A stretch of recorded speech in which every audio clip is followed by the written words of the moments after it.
Biosafety. The first thing people want to know about any new technology is safety. Are there new risks? How would we know? Who would we trust? For GMOs, answers come from biosafety institutions that supervise scientific testing of new seeds. Yet many people are unconvinced by assurances that GMOs are tested and safe because of corporations that often supply the testing and the data used to certify safety have an interest in the outcome. Moreover, regulatory agencies that should be looking after the public interest in safety are populated by former or future corporate employees in what's called a revolving door system that makes them less trustworthy. There's also a fear that corporate power can influence governments and their regulators directly through bribes, campaign contributions, social connections among elite classes, and less directly, corporate soft power can influence public opinion and decision makers with media campaigns that use cash to co-opt supposedly independent scientists. Whether or not corporate power has a thumb on the scale, there's a practical biosafety problem as well. Control of seeds by either corporations or government has proved to be inherently difficult. Seeds are living organisms that replicate themselves and cannot be recalled once released. So even if government agencies are diligent, biosafety regimes like bioproperty regimes have often proved unable to control the unauthorized proliferation of biotech seeds.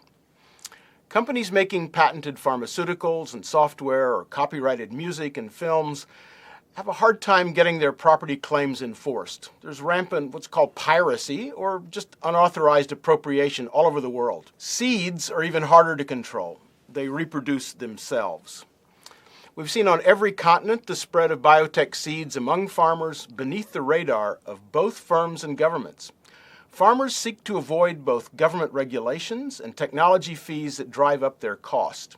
The result of this is what I call stealth seeds, very much like unapproved copying of software, music, videos, and pharmaceuticals, common all over the world. We used to think there was a biotech solution to this problem with what was called colorfully Terminator technology that would render biotech seeds sterile.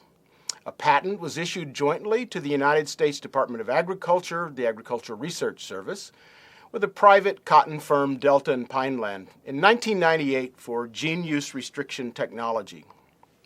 The Terminator would be able to stop gene flow from genetically engineered plants, a major biosafety concern, and assure seed firms that farmers would have to buy new seeds every year, protecting their property claims, but creating a new kind of cash dependency. Farmers could not save biotech seeds from planting if the Terminator were implemented.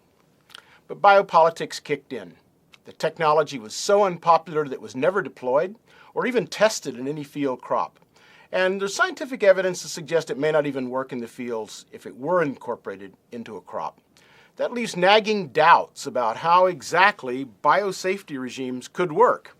First, why should citizens believe assurances that germplasm in far-flung fields can be monitored when even very powerful corporations with deep interest in their profits cannot control the underground spread of the technology?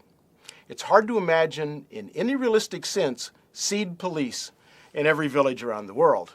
Second, it's hard to know how high to set the safety bar, with consequences for bioproperty. Well, let's see how that works. If we set the biosafety bar very high, only large firms with deep pockets, regulatory compliance staff, and connections will be able to get crops approved. A very high bar then disadvantages small firms, individual scientists and universities, and advantages multinational life science firms. Biosafety then serves as a kind of bioproperty. If you set the bar too low, more crops could be developed by more people, but not just the large corporations, but perhaps the cost would be less biosafety. Setting the bar exactly right, this is the Goldilocks issue, get it just right, it's especially difficult when there is no evidence of hazard produced by any GMO. And yet there's a great suspicion that these crops are more risky than other crops and less worthy of trust. Finally, as our transition to learning about trust and risk, we have an exercise based on a recent controversy in the United States. Both biotechnology and natural foods corporations have been enlisting academics in the GMO lobbying war, as published in the New York Times. Please read the article and complete the exercises.